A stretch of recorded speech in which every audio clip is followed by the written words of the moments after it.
안녕하십니까. 호크로 투자하는 쇼킹 부동산입니다. 2008년 금융위기 수준인데 왜 오른다고 할까 시작해 보겠습니다. 영상 전에 구독과 알람 설정 부탁드리겠습니다. 진짜 부동산 시장이 심각한 수준입니다. 서울 아파트 거래량 11월 거래량이 1236건이에요. 이제 거래 등록 가능한 기간 열흘 정도 남았는데 일반적으로 20일 이후에는 거래 등록 숫자가 뚝 떨어진다 말씀을 드렸습니다. 그럼 실질적으로 한 1300건 내외에서 끝날 가능성이 크거든요. 그래, 이게 얼마나 적은 수치냐? 2018년에 서울 아파트 시장이 한번 뒤집어졌었죠. 왜? 역전세 대란 때문에. 그래서 2018년 11월부터 2019년 4월까지 심각한 침체를 맞이했었는데 이때 제일 낮았던 거래량이 1459건이에요. 이번 11월 달 거래량은 이거보다 더 낮을 거예요. 이렇게 낮은 거래량이 12월에도 유지가 될 겁니다.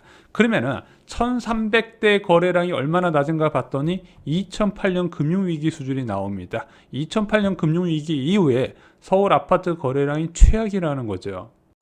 현재 부동산 시장 상황은 이런데요. 국내 대부분 연구소들은 내년 집값 상승을 전망하고 있습니다. 주택산업연구원은요, 내년 주택시장 상승세, 그래서 매매가는 2.5%, 전세가 3.5% 상향 전망을 했고요.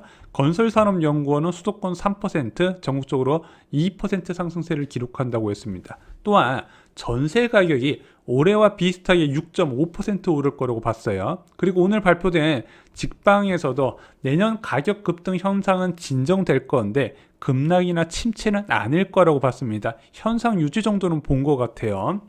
그리고 이들 건설 관련 연구소 말고도요, 대부분 금융기관 연구소도 내년 상승을 전망을 했습니다. 반면에 나홀로 하락을 외치는 기관이 있죠. 바로 국토부와 기재부입니다. 국토부 장관은요, 직접 언론과의 접촉을 통해서 10년 전 음마아파트 하락한 사례 알지 이번에 그렇게 떨어질 수 있다고 경고를 했고요. 홍남기 부총리는 부동산 시장 관계정건 장관 회의 나올 때마다 집값 급전론과 하락을 경고하고 있습니다. 정부와 민간 기관의 정반대 전망이 계속해서 나오고 있어요. 그럼 현재 부동산 시장 침체 여러분들도 많이 체감이 되실 거예요. 시장이 변하고 있구나 어느 정도 느끼셨을 겁니다. 그런데 왜 대부분의 그 똑똑한 사람들이 내년 부동산 시장을 상승을 전망으로 하는지 한번 그 이유를 들어보고 그에 대한 그 근거에 대해서 좀 반론도 좀 같이 말씀을 드리겠습니다. 내년 부동산 가격 상승을 전망한 전문가와 기관은요, 대부분 비슷한 이유를 들고 있습니다. 바로 수요 대비 공급이 부족하다는 거죠. 가장 잘 나온 자료가요, 2020년 주택시장 전망 주택산업연구원에서 발표한 자료가 굉장히 자세하게 나와서 그 내용을 근거로 한번 여러분들께 어떤 근거로 공급이 부족하다고 이야기하는지 말씀을 드리겠습니다.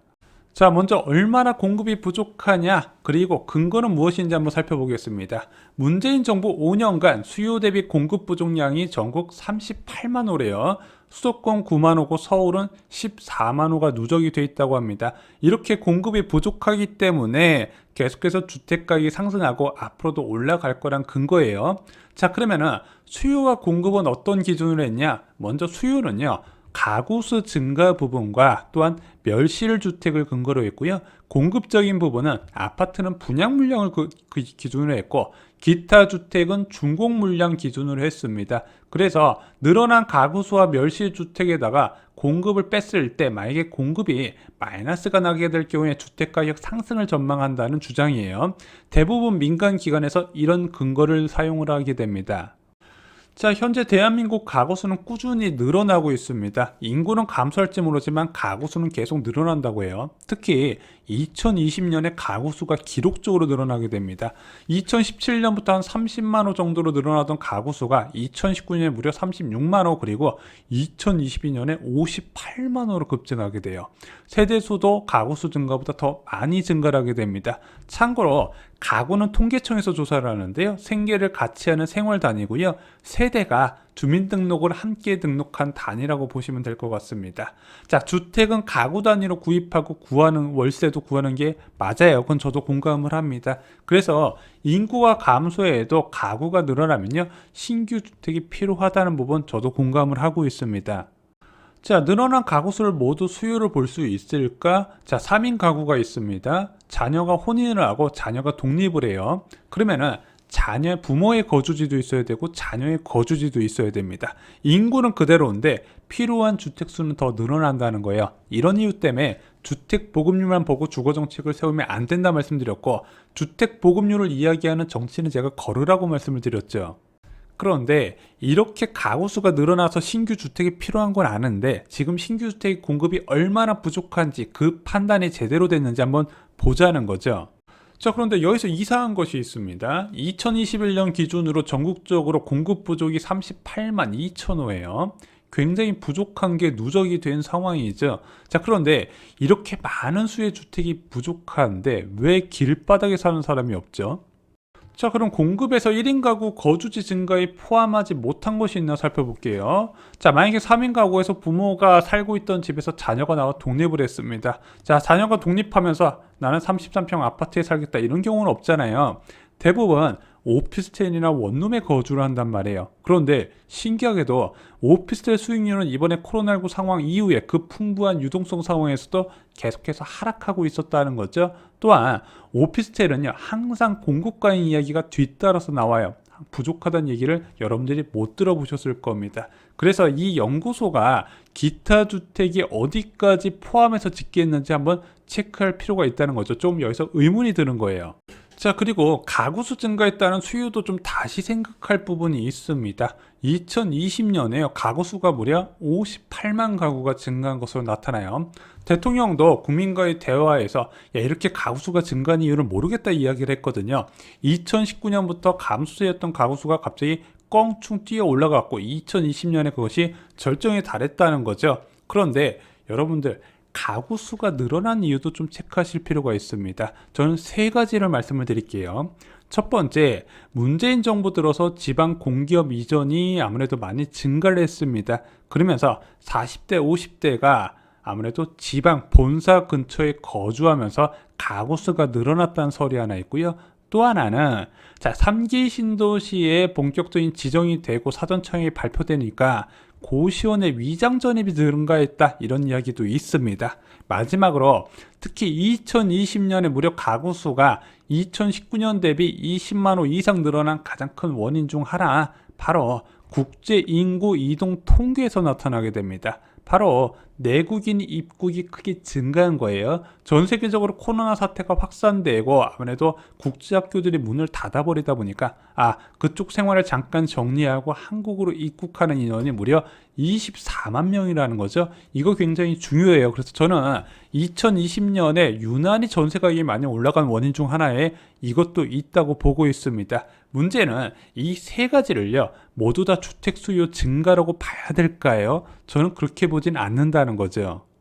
자, 현재 주택수 자체가 부족한 게 아니라면 왜 길바닥에 낳는 사람은 아니잖아요. 그럼 여기서 봐야 되는 게 있습니다.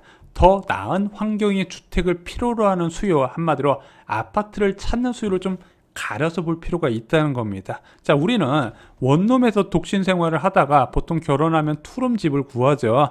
빌라든 아니면 경기도 외곽 지역의 소형 아파트를 신혼집을 삼게 됩니다. 그리고 나서 자녀 태어나자마자 작다는 걸 바로 인지하고 3룸 이상의 아파트를 구해서 대부분 이사를 가게 돼요. 자, 그런데 원룸, 투룸 거주할 때 보통 매수해서 들어가는 경우 거의 없죠. 임대로 거주하는 기간입니다. 그리고 3룸 이상의 아파트를 구할 때 임대로 거주하다가 보통 매매로 전환돼요. 기존 주택을 살 수도 있고 청약 받을 수도 있습니다.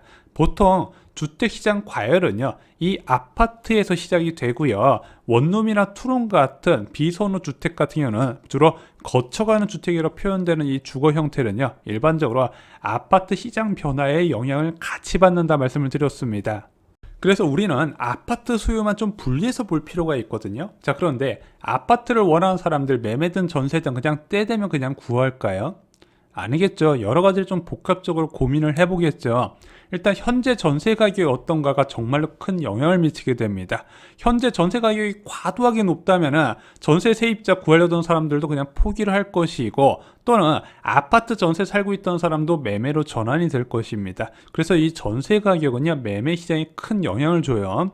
그런데 주택담보대출금리도 같이 영향을 보게 됩니다. 왜냐하면 주택담보대출금리가 올라가게 되면 이자 부담에 따라서 수요가 줄어들 수밖에 없어요. 자, 문제는 주택가격 상승 기대감이 아주 높다면 이런 대출금리 이자가 올라가는 것도 무서워하진 않겠지만, 상승 기대감이 꺾이게 되면 이 대출금리를 이제부터 생각을 하게 된다는 거죠. 그러면은 이 주택가격 상승 기대감은 뭘로 결정이 된다? 일반적으로 기준금리의 영향을 받는다는 겁니다. 앞으로 금리 전망이 어떻게 될 것인가에 따라서 현재 주택가격 수준과 이제 대출 금리를 종합적으로 감안해서 매수 결정이나 아파트 전세 결정을 하게 된다는 겁니다. 그래서 부족하지 않은 비선호 주택에서 선호 주택으로 옮겨갈 때 금리가 큰 영향을 준다는 거죠. 자, 현재 기준금리가 두 차례 인상됐습니다. 자, 오늘 중앙일보에서 보도가 됐어요. 수도권 아파트 단지 1,511곳 중에서 213곳이 5천만 원 이상 하락을 했다고 합니다. 자, 그 공급이 부족하다는 서울 외곽 지역에서 2, 3억씩 뚝뚝뚝뚝 가격이 떨어지고 있다고 합니다. 자, 그런데 이런 매매는 아무래도 투자 수요 요인까지 같이 봐야 되기 때문에 일시적으로 급등하고 좀 떨어질 수 있어요. 그러면은 거짓말을 하지 않는 시장이 있다 말씀드렸죠. 바로 진짜 아파트가 부족한지 안 부족한지 보려면은 전세 시세를 보면 된다고 그랬는데, 전세 시세가 계속해서 하락하고 있습니다. 자, 음마아파트에서 저희가 영상을 찍어 드렸는데, 지난주 이제 1월날 올려드린 영상에서 이게 지금 서울 전체적으로 고가 아파트, 저가 아파트 할 것 없이 전세 가격이 빠르게 하락하고 있구나, 저희가 시세 분석을 해드렸었죠. 그러면은 이런 현상이 과연 서울 14만호 공급 부족의 결과일까? 그렇게 보이지는 않는다는 거죠. 공급 부족 이슈보다는 금리 인상 이슈가 더 크게 작용한 걸 알 수 있게 된 겁니다. 자, 이제 기준금리가 두 차례 정도 더 오르면 알게 될 겁니다. 두 차례 정도 더 오르면 1.5% 기준금리가 될 것이고, 예금금리가 심리적 저지선이 2% 수준까지 되게 됩니다. 저는 이 예금금리가 부동산 시장에 공급에 큰 영향을 준다 말씀드렸죠. 그래서 1월과 4월 달에 유력한 확률을 올릴 가능성이 있는데, 자, 이렇게 올리게 될 때 부동산 시장 변화가 나타나게 될 것이고, 그때 되면 진짜 공급 부족으로 현재 부동산 시장 급등이 일어난 건지 유동성 파티의 결과물인지 알게 될 겁니다. 2008년 금융위기 수준을 하락한 서울 아파트 거래라 과연 금리에 따라 움직일지 공급 부족에 따라서 움직일지 여러분들이 직접 체크해 주시기 바랍니다. 자, 지금 내 집을 원하시는 분들 여전히 많이 계실 겁니다. 다행히 지금 굉장히 저렴한 가격에 분양이 많이 쏟아지고 있습니다. 그것을 여러분들이 잡으시면은요, 이런 위기 상황에서도 안전한 내 집만한 꿈을 이루실 수가 있을 겁니다. 그러기 위해선 지식이 필요한데, 기본적으로 최악제도는 빠삭하게 알고 계셔야 됩니다. 또한 아파트 가격이 과거에 어떤 식으로 흐름을 이어갔는지 지금도 좀 비슷하게 흘러가고 있거든요. 그거에 대해서 체크도 하셔야 되고요. 마지막으로 세금 정책 정도는요, 부동산 시장 참여자가 반드시 알고 있어야 되는 내용입니다. 쇼킹 부동산원 아파트 교과서에 모두 포함되어 있는 내용입니다. 이상으로 영상 마치겠습니다. 좋아요, 구독, 공유 꼭 부탁드립니다. 감사합니다.